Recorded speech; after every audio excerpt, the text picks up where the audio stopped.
And anyone can do it. If you're listening to this, you are a leader in your life. No matter what, there's people involved in your life.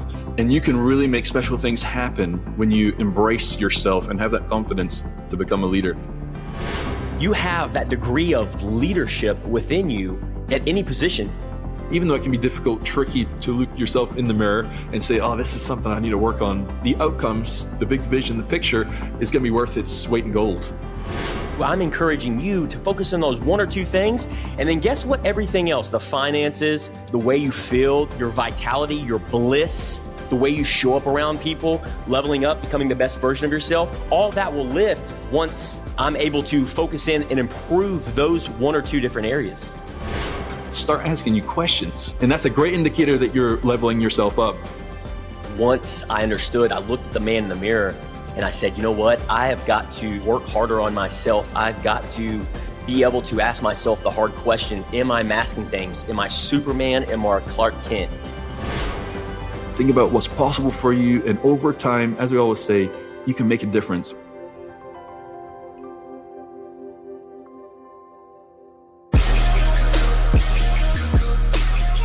So I was thinking about today's episode, and I realized there's 4 stages of where people are. You either don't like where you are, right? Currently you're sitting in it and you don't like it, and you're not happy. The other place is that you're heading towards a place that you don't like. You're heading towards a place that you don't want to be in. Like that place where you end up where you're like, oh, I don't like where I am. You could be heading towards that place. And you could be headed towards a place you do want to be. It's a great place to be. Really enjoy like the journey because you know you're heading towards something you want to have. And then the last place, you really like where you are. And there's very little to do. You're kind of just basking in and all the effort that you've put in to get there. And I thought about that. And there's so much revolves around your morning. Where is your morning headed? Because that's where your life is headed every day. So you could be waking up every morning and you're like, I really do not like where I am. I don't like the way I feel. I'm not getting out of bed in time. I'm immediately on my phone. I'm not eating the right foods. I do not like where I am. And maybe you've got some good things going on and you're decent, you're doing well, but man, now you've added in a little thing. Now you're looking at your phone a little more. And you're like, I don't like where I'm headed with this because I know where it leads. This is 4 days in a row now. I'm on my phone right out of bed and I'm distracted. I'm rushing out the door. I'm not having personal time and thoughts. So I don't like where I'm headed. And then when you turn that around, you're like, you know what? I'm putting the phone away. I'm going to start constructing my morning the way I want it to be. And so when I first wake up, I'm not looking at my phone. And so those next 4 days, you don't look and you're like, I really like where I'm going. I enjoy this. What's next? Now I have the capacity to think, okay, now I'm just not on my phone. Now I'm going to eat something healthy. And then you do that consistently over long periods of time. You look up and you're like, man, I really like where I'm at. So I've got my morning dialed in. And my days are now dialed in because my morning is dialed in. We want the silver bullet. We want the pill. We could just because we want it now, but it just doesn't exist. It can't happen. So what does that mean? That means you do have to put the effort in. Effort. And we don't like effort. We don't want to have to spend the energy because changing a habit is very hard. The thought of waking up tomorrow morning and you have that temptation to pull the phone to your eyes and type in whatever it is you type in, it's going to be very hard tomorrow morning to say no. And so that's what we're going to talk about today. Like that moment of don't pick up the phone, do something else, do something that's good for you. And we're going to get into how to own your morning because that will help you own your life. And you're going to be in that sweet spot of, I like where I am. And you're just making whatever, you can just now add whatever tweak you want in this beautiful place, full of energy, full of life, in control, certainty, and the future looks good. It's a beautiful, blissful place. And there's no better person to talk about this today than Sean. I've learned so much of my morning stuff and just as example. And so we're going to get into today so you can do it too. So take us away, Sean. Where would you start someone that is there straight up, not even headed to a place they don't want to be? They're not where they want to be right now. Yeah, so it reminds me of our Level Up and Live community class last Friday. We're wrapping up on our beta testing for the curriculum. And I remember at the first start of the class, one of the things that one of the members had said in his morning routine that he wanted to optimize his morning routine. So I'd asked him the question, what his morning looked like and what time he got up, right? Because that's where it all starts. What time do you get up? And he had said 6:30. He gets up at 6:30 a.m. every single morning. I said, well, what do you do as soon as you wake up at 6:30 a.m. in the morning? The first thing that I've always learned that most people say is they check their phone. They go straight to their social medias. They go straight to their notifications. They go straight to their email. And what's interesting, not throwing my wife under the bus, is that's something that my wife, being a high performer, being an achiever, being a type A, strong personality, she wants to get things done, tasks, responsibilities. So what, and myself included, and I've been down both roads. And I asked this individual in the class, I said, well, there's two versions of you. So you listening to this, there's two versions of you. There's the guy, like Ewan said, that's waking up at 6:30, that's checking his phone, the notifications, the emails, and responding to everybody else's agenda. So automatically you're putting yourself, your best self, in their shoes, and you're responding to their agenda, whatever it may be, notifications, social media, and you're feeding yourself. You're feeding yourself either negative or positive in that world, in that environment. So instead, the other version of you listening to this, picture yourself up. You're like, you know what? I'm sick and tired of it. I'm on the rat race. What would it take you're going to wake up at 6:30, and this is what I told this member in the class, you're going to wake up at 6:30. Yes, correct. What would it take to put your phone on Do Not Disturb for 30 minutes? And he looked at me and he goes, he kind of smiled. He's like, it's like, you remember that? Yeah. Yeah. And I was like, immediately he felt this sense of peace, right? It's like, oh, Do Not Disturb for 30 minutes. Okay. Yeah, I could try that. Well, I challenge you to do that between now and our next class. And so I can't wait to ask him about it. But that 30 minutes, that 6:30 to 7 a.m., by keeping your phone on Do Not Disturb, whether you got an iPhone, Android, doesn't matter. That 30 minutes, now he can go fill his cup up, Ewan. And so, do you remember what he said? He's to jump in real quick. He said, he was like, and we asked him why he did that. And he was like, well, what if someone needs me or an emergency? I'm like, when have you ever had an emergency in that first 30 minutes? An emergency, a true. And he's like, well, he laughed. He said, well, never. Exactly. But in our minds, we're like, oh, I got to check, because what if, which you think about that for a second, it's more than just the phone. It puts you in a cortisol state of stress. Like, well, what if someone needs me? Now your brain's thinking response mode already. Like, what if someone's upset? What if something needs handled? What if there's an emergency? Adrenaline, cortisol goes, and we don't realize we're doing this. That has kicked your morning off into a taper down for the rest of the day. You have to fight to get back up to level. Yeah. So I'm just throwing that out there. But he responded, there is no emergency in the morning. If there was an emergency, someone's knocking on your door. Yeah. Right. And for full context, this gentleman, he just started a business. He's about 6 months in. So he's concerned, right? All eyes are on him, customers, responding to them in a timely manner, and just meeting the demands and the needs. And anybody listening to this, myself included, it's like we all have these demands and these tasks and these responsibilities. But you can either show up, picture the version of you that's showing up at 100%, which is the guy that's putting on his phone on Do Not Disturb from 6:30 to 7 a.m., or the version of you that's saying, you know what, I'm meeting the demands of this other person. I'm going to put myself in their agenda, and I'm going to be at 50% of my version of myself. We'll do the math on that. Over time, that compounds. That's how you get unfulfillment, lack of purpose, lack of meaning, lack of drive, fatigue, all these different things that we experience as human beings. And we wonder why we don't have time for ourselves, and we don't, because we're not being intentional about it. We're not, we're not making sure that we set enough time. I don't care if it's 5 minutes, whatever that time it is in the morning. It's like Ewan said in the beginning of the podcast, that's how you set your day up for momentum, success. I don't care if you can give your 5 minutes, 30 minutes. And that's where it all starts. In my opinion, it used to be 15 minutes, and now it's turned into 60 minutes and 90 minutes, because I've seen the progress. I've seen what it's done for my life. And you listening to this, I challenge you, you can be to that catalyst for transformation in your own life and then the people around you. And here's the beautiful thing, what I've learned, Ewan, when he goes and does that 30 minutes and Do Not Disturb, who's that going to affect? That's going to affect everybody around him, his spouse, maybe kids, customers, because his customers are going to be like, well, hey, you used to respond to me at 6:30, but now you're responding to me at 7. What's going on with this, right? I don't know if a customer would say that, but if they did, he'd be like, well, I want to make sure, and here's the key ingredient. You ready?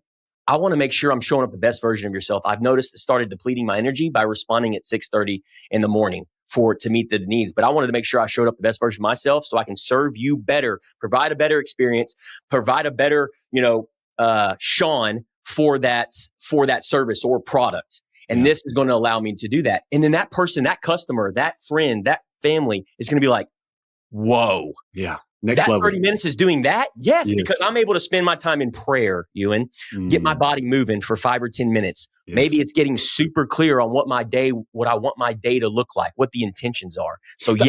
The irony of it all is we look at the phone first 30 minutes to make sure we're doing good business because I'm after my business and I want it to grow and be good.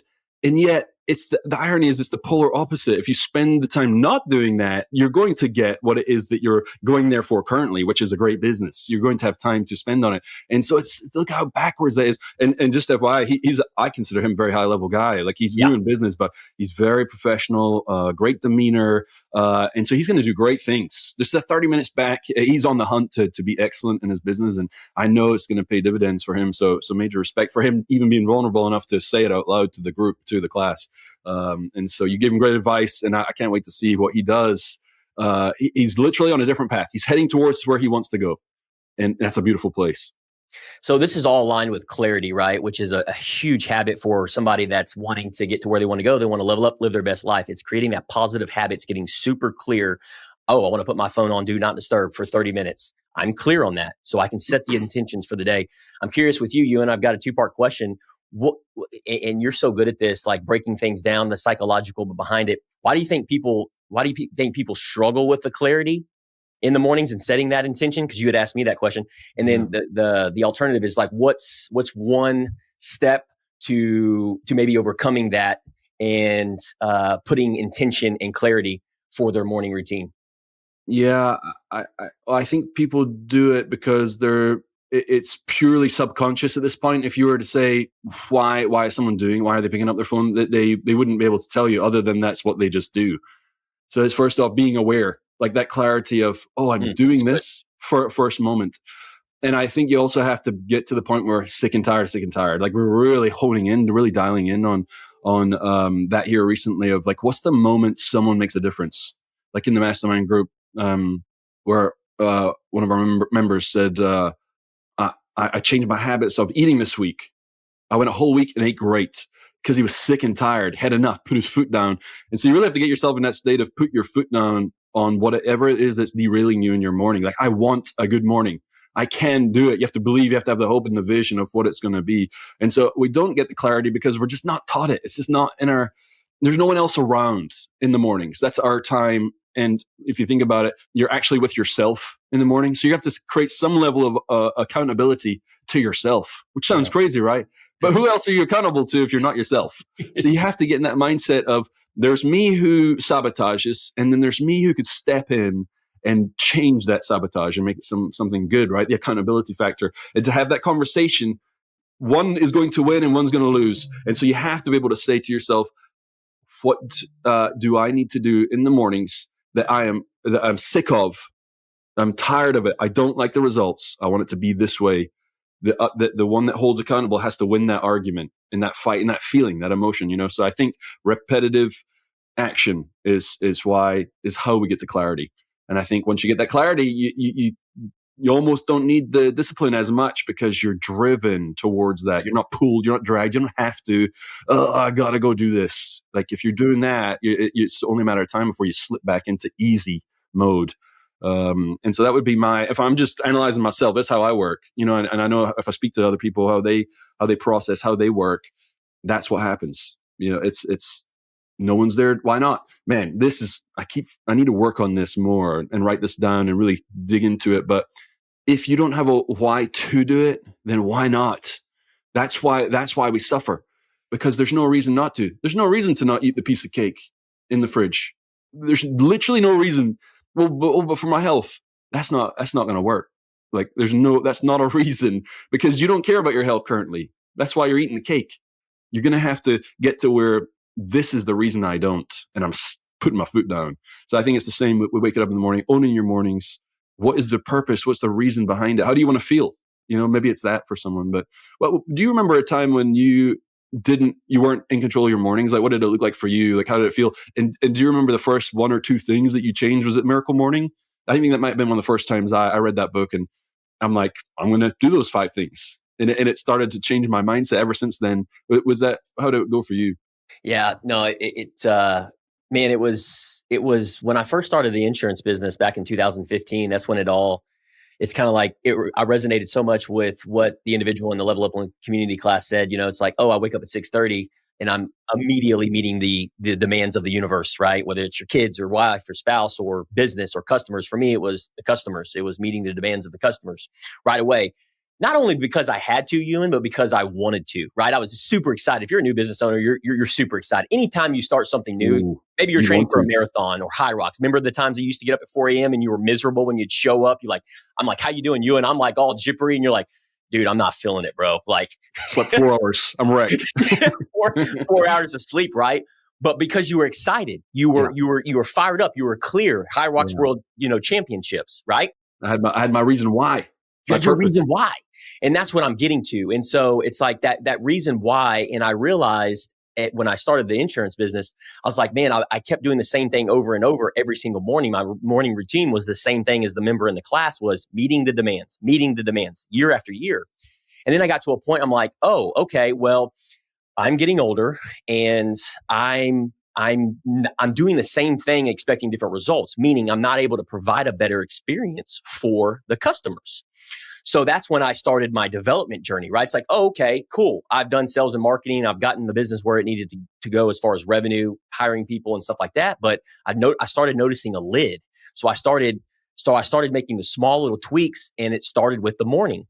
I came across Hal Elrod, which is the Miracle Morning. I don't remember where I heard it. At the time, I wasn't listening to podcasts, but I picked up the book, Hal Elrod, The Miracle Morning. It changed my life forever. And I've been living by it ever since for multiple years now. And which is SAVERS is the acronym of scribing, affirmations, visualization, exercising. And so you go through these, and I don't care if it's 15 minutes. And I used to start off at 15 minutes, and I would do these different small little scribing and journaling. And of course, it was trial and error. I didn't have to a certain degree, I didn't know what I was doing, but that's the point, right? Is putting in the reps and then trying something different, right? It's like I told the member in the class, hey, put it on Do Not Disturb. I bet you, if he's listening to this, and you're listening to this, and you try that one new habit like what we're talking about, it's going to be uncomfortable. But that's the whole point of growth, is getting uncomfortable until it's comfortable. Yes, because after a while, that's what you do. It'd be uncomfortable to not do it. Yeah, and that's the sweet spot. But man, once you make things that are uncomfortable comfortable, that are good for you, man, you're on the path to being unstoppable, because now your default is good, awesome stuff. Your default is awesome. Yep. Well, where you end up with your default, because most 99% of the time, default is not going anywhere good, because it's not been paid attention to, not had the clarity. And I know for you, man, the fact you're still doing it, that's years upon years of you doing the SAVERS. And look at all the progress, all the success, and the self-development, and the peace that you found, and the freedom you found, because you've done that every morning. And people could listen and be like, well, now he was going to do it anyways, or it might not have had that much impact, and it probably won't have that much impact for me. Man, like I was saying, the silver bullets, the pills that we're looking for to get where we want to go, there isn't one. Like the only silver bullet, only pill you can take is to do what you just did over long periods of time.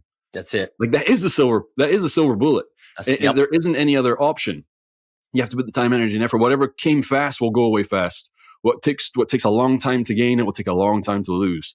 So really you could directly correlate as 0.1% or 1% or 10% of all your successes come from you controlling your mornings. That's it. And it all leads to what the second habit, which is for me, it's important, is the generating the energy. So if we don't do these things as far as clarity and intentional about making sure that we're doing the things that's going to light us up, fulfill us in the morning, and finding that time, this all leads to in my opinion, one of the most important ingredients is energy for me. And so I know that it is for you as well, Ewan, and whether it's running, like I know here recently in our season of life, we enjoy running and going out, and not because we have to, because we want to. And what it allows us, a lot of people go out and they run and they work out, and you hear these comments, I need to go clear my mind. Well, for me, that's what allows me to generate my energy and my ideas. Yeah. Is going on that and getting that energy. Because when you can start that energy, I mean, you can hear it in my voice right now. Sometimes I need to slow down as a leader and a communicator. Nope. but I'm Keep it up. Crank it up, dude. but I'm so excited. Yeah. I got so much energy at 8:30, and people are like, "How does this guy?" You've told me that several times, and so the people that you work with are like, "How does this guy have so much energy?" It's because I've been able to master my morning, like what we're talking about, getting super clear, very intentional, and then setting these non-negotiables out so I can generate the energy to be my best version of myself at 8 o'clock. Yeah. It's just, I hate to overstate it, but it's just so clear that if your morning starts off good, the rest of the day is impacted. Like maybe your day gets south, like maybe bad things happen later in your day, but because you started off good, you're going to handle those things that are hard. Totally different than if you started the day off on the back foot, tired, energyless, directionless, and then the bad things happen. Oh man, you're heading towards a spiral to depression because Yes. now you're just a victim of life. Like things are just happening to you, and then you start believing it's that you don't have any power or control or hope. And then you just don't, you stop taking action. And guess what we do in those moments when we don't control ourselves or we don't have control in our lives? What can we control? And this is one of many things, but it's the most part, one of the most biggest ones. We can control our food. Oh, and so I can control what I put in my mouth. And I'm not talking in the good way. I'm dealing now with my stress and my anxieties because I can control this food with the emotions, the dopamine I get from eating the food. And that's why we overeat many, many times. We're dealing with stress, dealing with problems, and we're eating them away. And we're like, why am I doing this? Why am I needing this hit of glucose, the sugar? Because it makes me feel good.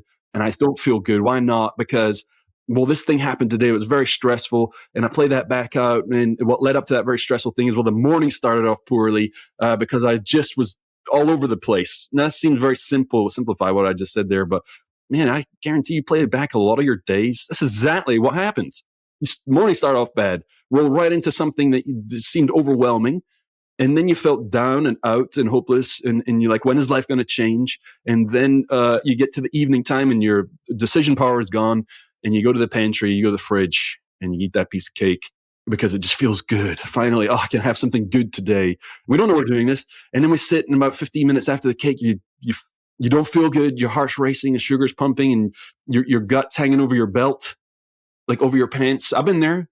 I hate that feeling. I don't like it. Like when I go over a speed bump in the car, my stomach jiggles. I just don't like it. Like I don't like it. I remember eating burgers and fries at lunchtime. And I went over a speed bump one time and my stomach bounced. And I'm like, what?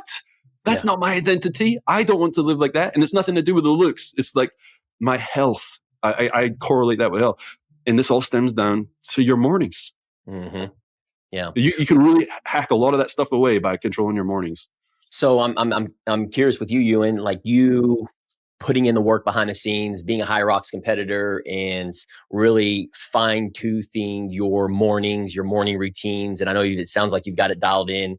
And how does that? I know we've talked about nutrition, starting your morning off. How does that channel into some of the other areas of your life? So we've talked, we talk a lot about fitness. We talk about like starting your morning, but how do you channel that energy from you starting your morning off working out into these other areas of life? Family, relationships, some of these things that you're doing. Yeah, and what part of my morning routine is help them get the kids ready for school and help Kel get out the door or whatever she needs to do.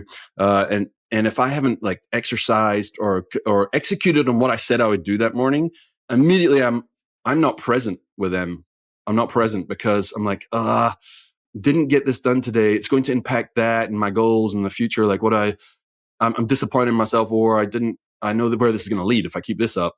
And so then I'm not present with the kids. I might miss a thing or two. Then I'm behind on getting out the door myself or setting up. And so what am I thinking about? Not what I need to be doing. If I'm going to be dealing with a customer, a client, a big deal that I'm working or a project I'm working on, and I'm coming in at it with this sense, this lack of execution, I already know how those days go, and it's not good. And the opposite of that, to your question, is, man, when I've gone out and I ran the amount I wanted us to run, I've got everything laid out, clothes, gotten ready, helping the kids now, getting out the door, super happy. I'm having fun with them because I got the time, I got the mental energy, I've executed, helping Kel get what she needs done, send them off. I get back into the house, I'm prepped, ready for work, and then I'm off into the day to execute. I'm just planning on executing now. There's no decisions that need to be made because I got derailed. And so I think for me, a lot of that energy comes from obviously exercise, right? You have more energy doing that. You're eating right. But when you don't have to think about what you need to do next in the moment, you can just go ahead and do it because it's already been decided. If you have to think, that's one of the biggest things for me where I'll lose energy is when I have to make a decision in the morning. Like, what do I need to do? As soon as that happens, I just use a major amount of, because what if I need to do this? But what about that? Which one's better? Now I'm stalling, and I can already, just even pretending right now, thinking about that, it's taking energy, glucose from my brain. And it's Yes. depleted to me executing. See that. And I think everybody has to have that. We all work the same way as far as our brains work. I know you've done such a phenomenal job. I've often said this: your heart rate is Olympian. I'm not kidding. Olympic level, low heart rate, 38. Like I think what's his name? Who was the cyclist? Oh, Lance Armstrong. I think Yeah. your heart rate's better than his was, which is just bananas. And your HRV's through the roof. I often think a lot of that is because you've automated so much of the decision making in your life that you don't spend any glucose, no stress on what needs to be done because you've already done it in your mind at a previous point. And so you just get to be very chill with that. So I've always taken that into account. I'm like, okay, I need to remove things off my plate so that I can save that energy, which if I don't have the cortisol and the glucose dumping out for making decisions, then my HRV is better, which means I'm going to be able to execute more. My heart rate's actually going to be lower. And so it's there's always the two roads. Which road? The one who's high heart rate, low HRV versus the other one that's opposite. The other one's going to win, you know? And so, energy wise in the morning impacts everything for me. Yeah. And everything that I'm hearing you say is like showing up the best version of your wife and filling your tank up first. And then so you're able to fill their tank up is another habit that I feel like it's important. It's a necessity, right? So which is an intention. You're leading with purpose for you and Heinemeier to be his best self, to step up to the plate for his kids, for his wife, and everything else that you have going through the day. Yeah. And so to your comment about the leading with intentional, and so removing, some of these things that drain my stress and help me manage those things. In my mind, it's like what I ask myself, and I would encourage anybody listening to this, ask yourself, who needs me to be my best self today? That's what I ask myself every morning. Who needs me to be my best self today? For me in the mornings, it's my wife, right? I need to be my best version of myself. And so maybe that's making a meal for my wife, right? It's like I need to be able to show. If I don't feel good, Ewan, if I don't fill my tank up and be intentional about it and get super clear on that, then I'm not going to want to fill her tank up. Yeah. Right. And so I need to be able to create that discipline, create that habit of necessity because it's purposeful. It's a purpose-driven life because it's important to me and it's important to her.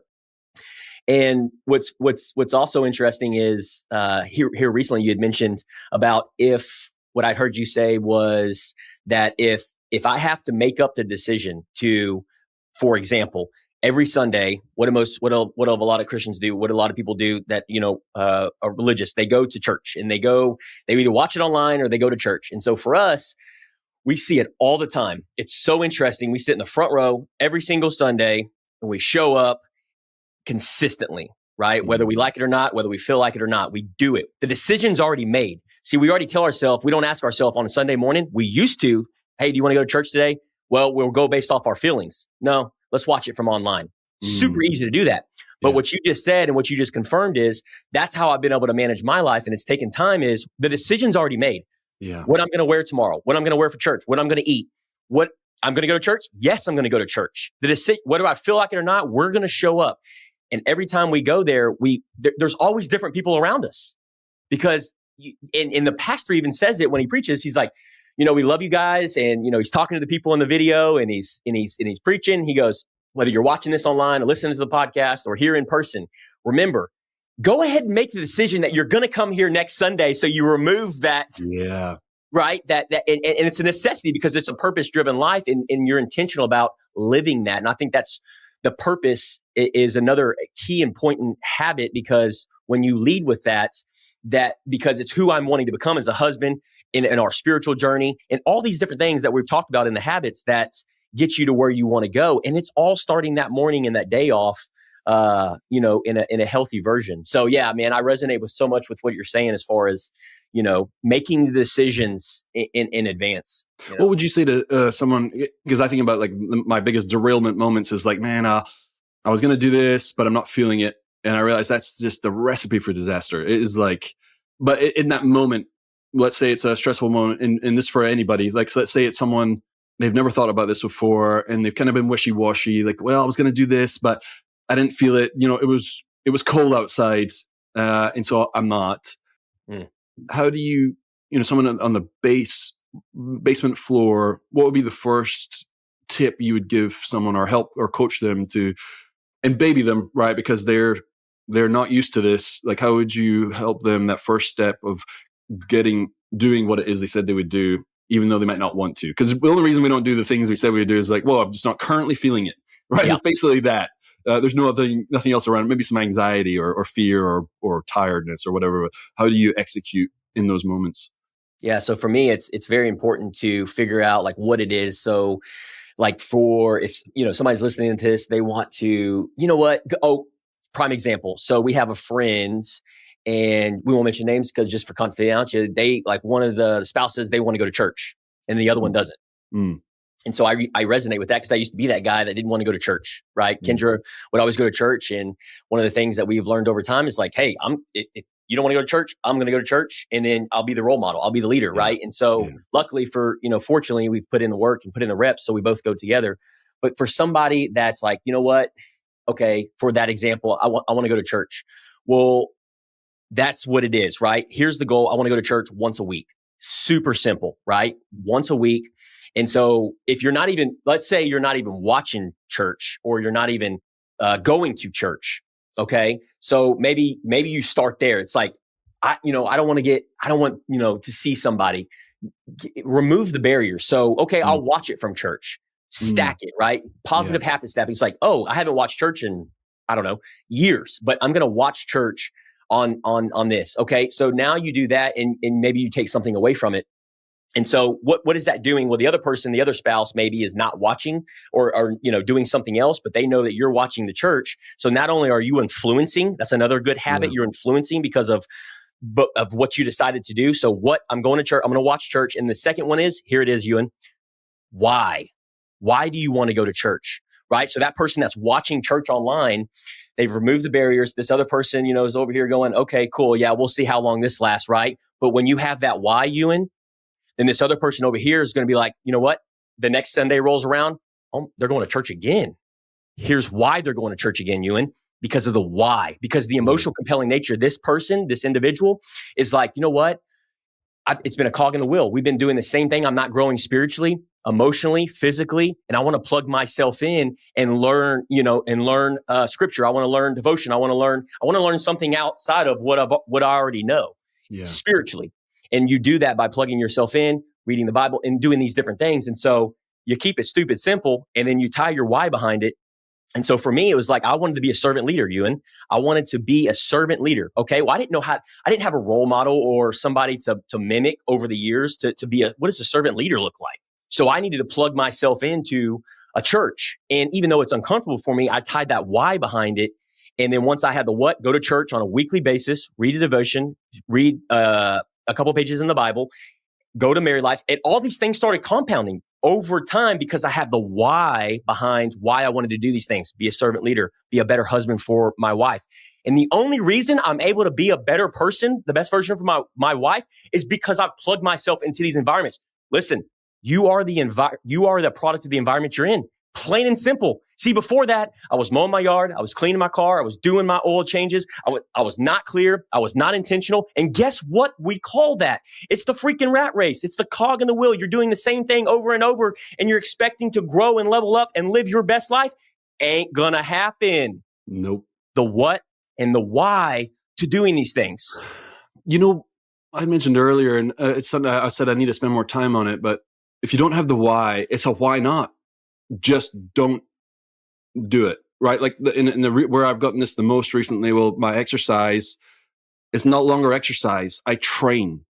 And I was thinking about that. I don't exercise anymore. I've always just exercised because I want to be in good shape, look good, feel good, maybe get a good time if I'm up against somebody, having fun sometime at a CrossFit deal. But then when High Rocks kicked in, I'm like, no, I got to train. Because I've got a destination that I'm training for, like a purpose, and I want to hit this time. So I'm not exercising anymore. I'm in training mode. And it made me realize it stopped my poor eating habits immediately, because I'm like, well, because now I'm training, eating this cake or candy,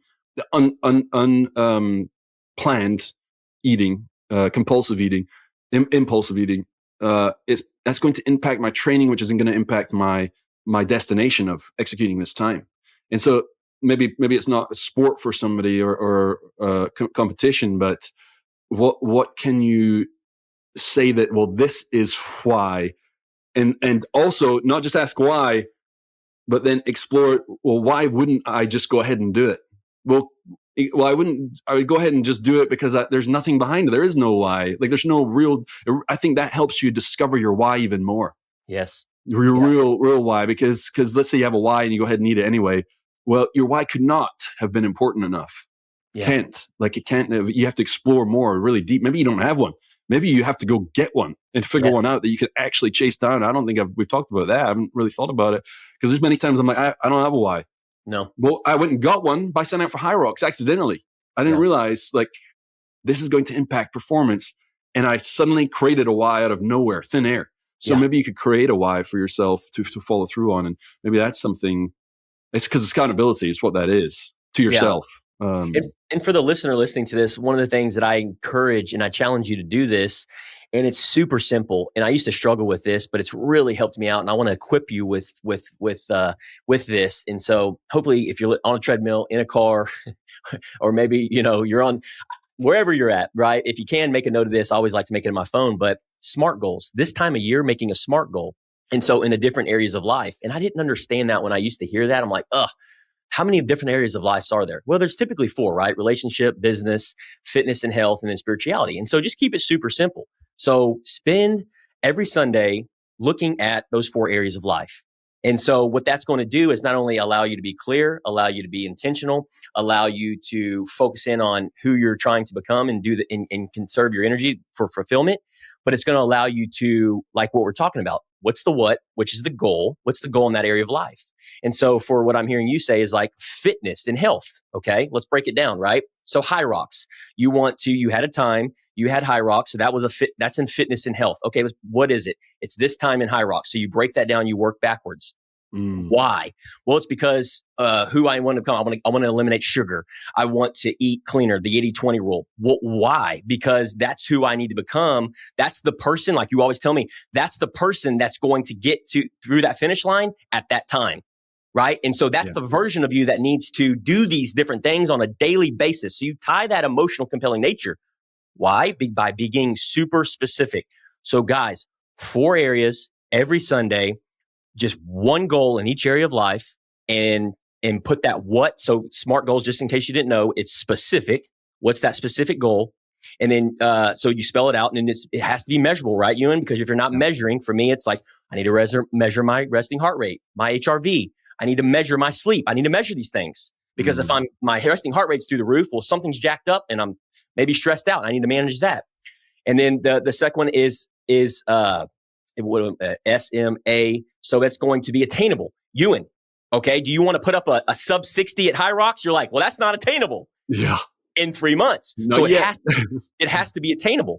Yeah. And then the third one is it relevant, Ewan? Is it relevant to your life right now in your season of life? Can you go actually put the training in for that health and fitness goal of High Rocks to get to where you want to go? Is that attainable? Yes. Yeah. Okay, great.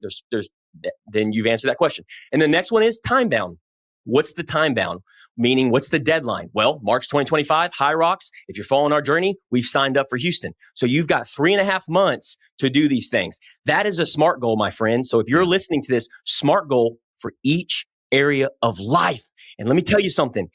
That's how you get to where you want to go. That's how you get to these morning routines to show up the best version of yourself and equip yourself, your mindset, and these different tools along the way. You revisit on a weekly basis to make sure you're on the right path to get to where you want to go. Somebody could be listening to this right now and be like, that sounds like a lot. I can't do that. But they're still hunting for the silver bullet. They're still hunting for the pill. Yep. And hopefully they're getting, and I'm saying hopefully I'm continually on this path also, like we all are. We all are. Of what next can we refine, right? Because there's always the next level up and live, right? We're always hunting the next level. I'm like, well, that's a lot if you've never done that before. But if you face, so you might say, well, I'm just not going to do it. I can't do that. It's not me. What's the alternative? You have to. There's why, and well, why not just do something bad? Well, what's the alternative? Because if there isn't a pill or a bullet, then you have to put in this daily activity, and don't think about it as all 3 months, all in one go, all the effort that you'd have to put in 3 months. Right. Just put in the effort, what would need to happen in the next 30 minutes. Like, just think that close. Like, once you get the SMART goals out there, well, then it's all manageable, right? It's attainable. I think that's one of the things I like the most out of the SMART. It was like, what is attainable out of that? Is it possible for me? Because if I don't think it's possible, I'm not innately going to do anything about it. I'm like, that's a lost cause. But if it's like, I could actually do that, the miracle morning, it doesn't have to be an hour long. If you can't do a 30-minute workout and 15 minutes of reading or writing or meditation, man, 15 minutes, 5 things in a 15 minutes, 3 minutes a piece. Man, I encourage people to do 5 push-ups. Do one. Do a kneeling push-up. Just do a single one and start the habit, start the identity of, hey, I'm someone that does a push-up in the morning. I'm an exerciser. I do that. And I read one sentence. I'm a reader. I meditated for 60 seconds. I'm a meditator, right? You could do it all in 5 minutes if you wanted to, just a taste, and then work out from there. Don't think about the 50 minutes or the 3 months or the big audacious goals. Just prove to yourself the identity that you are capable of doing any of these things. Like we often say, it's not me. I'm not a runner. I can't do that. I'm not a meditator. I don't have good self-control. I can't stop myself from eating. Those are all stories and fallacies and things that we've told ourselves that we believe to be true. And so it protects us from having to put the effort out there and fail. But once you start realizing, well, there is no failure and I can actually do these things, small incremental things, you have to tell your brain that you have the identity of being able to pull this off. Start with 5 minutes. That's probably one of the biggest pieces of advice I would give is to myself is just don't eat 2 bars of chocolate. Eat 1. You had control to not eat 2. Yep. That's identity, Yep. Yeah, man. Beautifully said. Wrapping things up. So leaving you with this, what is one habit that you can commit to today? Like Ewan said, what is that one small habit and commit to it? That's the key ingredient. It's a value. Commit to it. Take action, right? Because without action, it's procrastination. You won't do it over and over and over again. And if you're experiencing adversity, if you're experiencing setbacks, challenges, man, let us know. We want to hear from you. DM us, send us a message, share it share it on one of the channels, and we'd be happy to address that moving forward. We try to help wherever we can in our Level Up and Live community and just getting the word out there on the podcast. So we really greatly appreciate you listening to the podcast and the episode today. Make sure you share this with somebody that wants to level up and live their best life.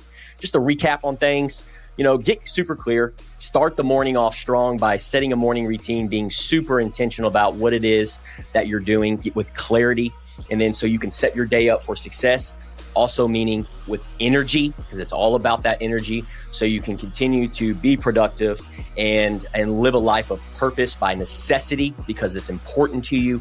And then the byproduct of all that is influence and courage and getting to where you want to go by being 1% better every single day.